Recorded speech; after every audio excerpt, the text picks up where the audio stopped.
All right, this is the second video in a series going through the Getting Started with Arduino official kit. That's this kit that you can get on Amazon. In case you haven't seen my first video, the unboxing video, you can get this on Amazon. I'll put the link down in the bottom in the description. So in this video, we're going to kind of take a look at the first little bit of the book. We're going to look at the introduction. So when we open the book, we've got some title material, good looking table of contents. You probably can't read that in the video, but if you have the book, you can read it yourself. Some nice welcome stuff. They show you a link. Oh, come on, thing, focus. They show you a link down at the bottom to arduino.org/starter kit. So where you can get more information about this kit and the book. The next spread in here is some of the parts that you have. Got some nice pictures showing you what you have, and then some good descriptions of what's in there. We're not going to go through those in this video. You can take a look at that yourself. Then we have one more spread of parts, and then we start to get a little bit more meaty. We've got some of the main schematic symbols. They show you some more later in the book, but some of your primary ones, the transistor symbol, the battery symbol, it's a DC power symbol, potentiometer, resistor, all these different things, ground symbol. It's good that they show you this because if you know anything about schematics, and even if you don't, you should know that as you're looking at schematics online, some of these items have slightly different symbols. So this is showing you the symbols that they use in this book. They also point out some different parts of the Arduino. We're not going to go over this in this video, but you can read that. It points out where the different parts are. The next page is a spread showing you how to kind of put it together. Instead of just telling you, I'm actually going to show you. So move this out of the way. Slide in all the necessary parts. First part that's necessary is this base. They call this a wood base, and I guess it is wood. It kind of looks wood, but it's got a lot of resin in it. It really feels more like plastic and kind of shines like plastic. But whatever it is, this is the base. Now, they have some different things in here that you're supposed to take out. That's the first step to do. I'm gonna start by popping these out. You can kind of get in there and twist it, and they should snap right out. Oh, see, I snapped that other one. Snap that out of there. Pull it out, and then you can snap that out. Snap that out. I'll fast forward here until I get them all out.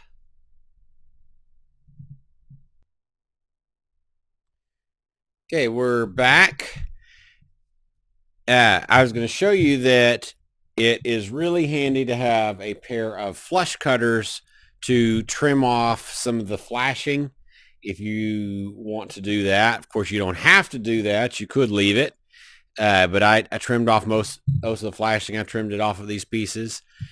Now, if you do use a pair of flush cutters, you probably want to wear some safety glasses because the pieces tend to fly everywhere. Let me put those on. Okay, so you can just get in there and snip the pieces of flashing. Now, you'll notice that you have some extra pieces on this step that you don't need for the base. Now, do not throw these away. These little pieces are not trash. They actually have a purpose later for some of the other projects. So make sure you don't throw these away. Stick these in your little parts bin or in another bag or something else, but make sure you keep these pieces. These are the only ones that you need. Now, the instructions in the book talk about the parts labeled A, which I am not able to find an A on any of these parts, so I'm not quite sure what the heck it's talking about. But based on the pictures and everything else, I feel pretty confident that these are the four pieces that you need. Okay, so what you do is you flip your base over, and then they should just kind of snap in there. It is a tension fit. I think I'm actually going to add a little bit of super glue to mine so that they stay permanently, because that just seems like a better idea to me, especially since I have little kids. I don't want to lose all the pieces, but as you can see, they do stay in there pretty well, so you wouldn't have to super glue them. I just am going to because I'd like that final step. So you go through and put all these 4 pieces in. Pretty snug fit.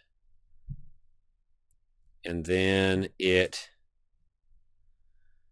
stands up. So I'm going to go in and add some super glue, I think. Actually, I won't even do that on the video. I'll just go in and do it later on my own time. But you can either super glue them or not. So the next piece is to put your actual Arduino board in there. So here's the board. As you can see, it's got mounting holes here, here, and here that line up with these holes. The kit gives you some nuts and some machine screws to put those in with. You'll need a number 1 Phillips screwdriver and either a really small wrench, which I can't tell you the size because I don't know for sure, or it should fit to where these feet keep this up off the ground, but I'm a little bit concerned about that. I'm tempted to flip it over and put these in the other way. That is not what they recommend. That is not what's in the images. And it may get in the way. Let's see. It is going to come up higher than the headers, so I guess I'll try it down. I could always snip them off if I chose to later. I wouldn't worry about putting anything like Loctite or anything on these, but okay, so take this with the bolts on. You don't have to sit here and watch me do this. I'll at least speed it up here.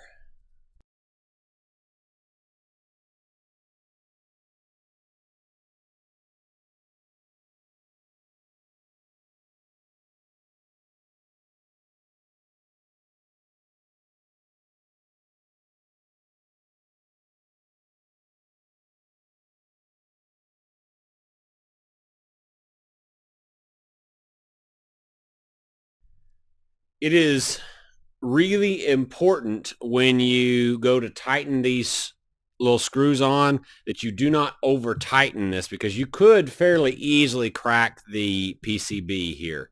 So when you tighten them, make sure that it's not too tight. In fact, you may not even want to use a wrench. You may want to just tighten it tight enough to where you can actually hold it. That's not going to be super tight, but you're better off having to retighten it later than cracking your board. So I said pliers, but I'm thinking that you're going to be better off not even using pliers.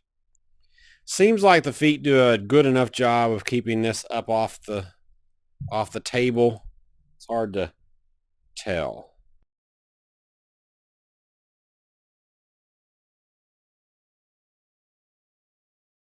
Yeah, I would do it just like that, without a pair of pliers or a wrench, because you don't want to over tighten this. Okay, so that's the board. The board is now sitting on there.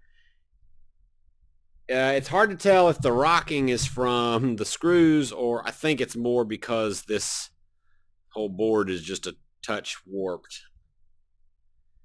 That is one of the more annoying things about this particular setup, is it's a little bit jicky.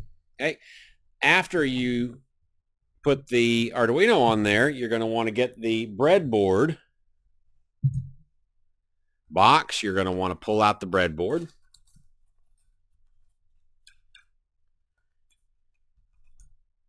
And it's got a sticky back on the back of it. You get in there and peel the back off. It doesn't really technically matter which way it goes, but for clarity, the way they hook theirs on, let's see, let's look in the deal. Based on what I'm seeing on this, I'm assuming you want to put number 1 on this side. Let's see if I can find a picture with that. Yes, I would definitely put the number 1 on this side with the USB jack. Okay, so you kind of line it up and stick it on. It'll stick on there. That's also a little bit annoying because now we've got a hole will collect dust because of the stickiness. There are some things I love about this kit, and there are some things that I'm not super thrilled about. Okay, so there's your platform. This is where we're going to be doing most of the work right there. Got our Arduino Uno. We've got our half breadboard. We are good to go. Now let's go back to the book and see what comes after this. So as we turn the page, we find that the next thing we're going to do is go to setting up the software. Okay, so out of the box, you're going to need your USB cable. So you'll want to slide that out, get it all ready. Take the zip tie off of it. Of course, the B end will actually connect to the Arduino, and the A end will connect to your computer. Let's go to the computer and take a look at how to install the software. They have some really good instructions here. They've got Windows instructions here, and they've got Mac instructions here, and they show you the link to where to get instructions for installing the software on Linux. Although if you're using Linux, you could probably figure that out on your own. I'm only going to go through the Windows side. If you have a Mac, just know that the instructions are really comprehensive. If you just go to arduino.org/Mac, it should be able to walk you through, and it's a pretty straightforward process of installing software. Let's go to the computer and take a look how to install. All right, to install the Arduino software, first of all, you need to open up your favorite browser and go to arduino.org. If you are looking at the book that comes with your kit, you'll see that you can go to / your operating systems, like / Windows, Mac, or Linux, and that will take you to directly to your version of the software.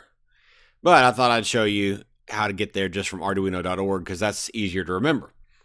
So we go down to software here on the left. Then you scroll down. Now this is confusing. When I first was looking at this to prepare for this video, I kept the first couple of times I clicked on this. This is just an image. If you click on it, you see it opens up the image. I think that's really poor web design, but they didn't ask me. So let me go back here. In order to actually get to the software, you have to scroll down further. Now I'm actually pretty excited about this Arduino Studio. It is currently in alpha right now, as far as I can tell. So it's early stages of its development, but once they really get this going, it's potentially going to be really cool, especially because of this code completion option.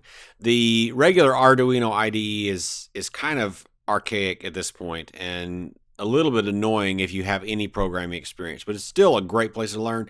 And all of the videos that go along with these getting started guide and the course are going to be using just the regular Arduino IDE written in Java based on the processing IDE, which is based on the wiring IDE, but you didn't need to know that. So anyway, scroll down the page and you find your operating system.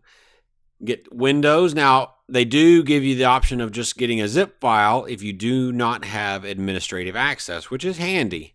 So, but I'm going to use just a regular installer. So go to the Windows installer, go to downloads.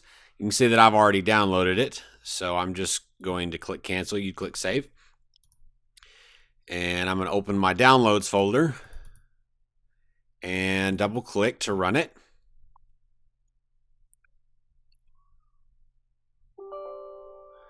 This pops up. You want to say, yes, I really do. We make sure and agree. You want all of these drivers unless you're a really advanced user and don't want to mess with and want to do things a little bit differently.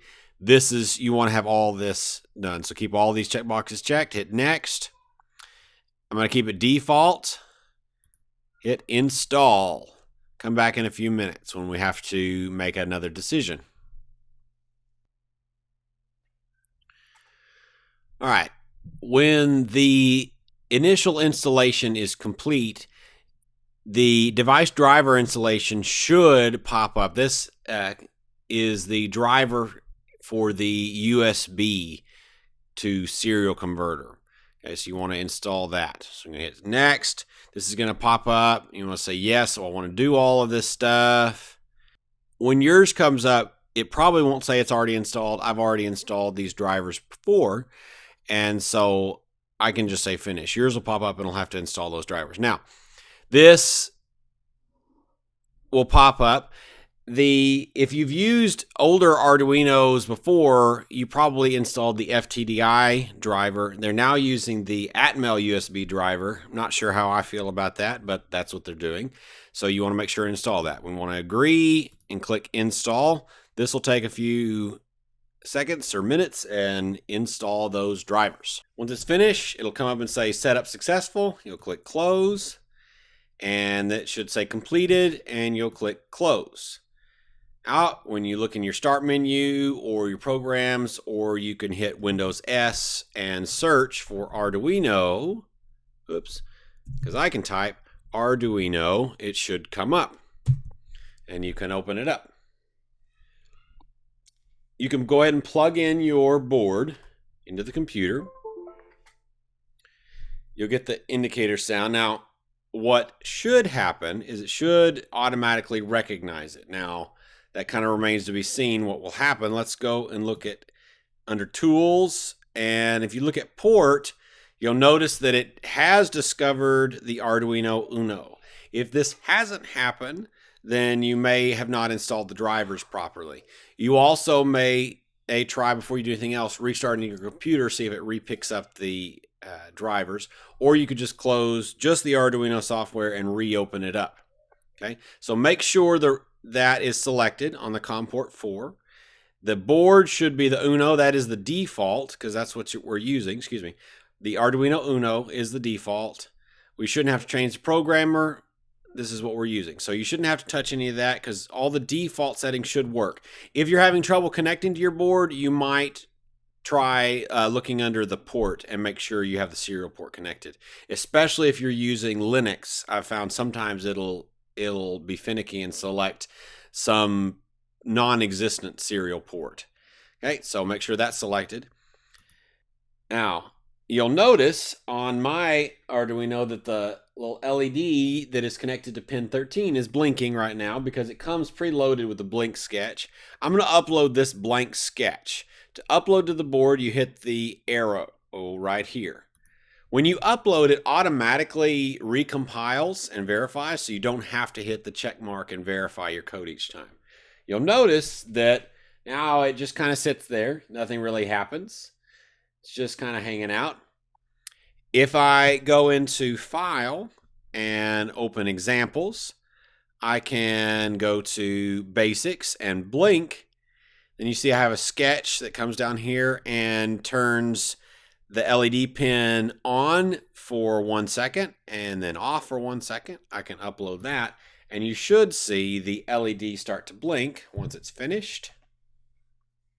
So see, now the LED is actually blinking. You can go ahead and put a 5mm LED in here. This isn't the best idea. Really, you want to run this with a resistor, but for the amount of time we're talking about here and the amount of current and voltage that we're talking about here, I'm not real concerned about it.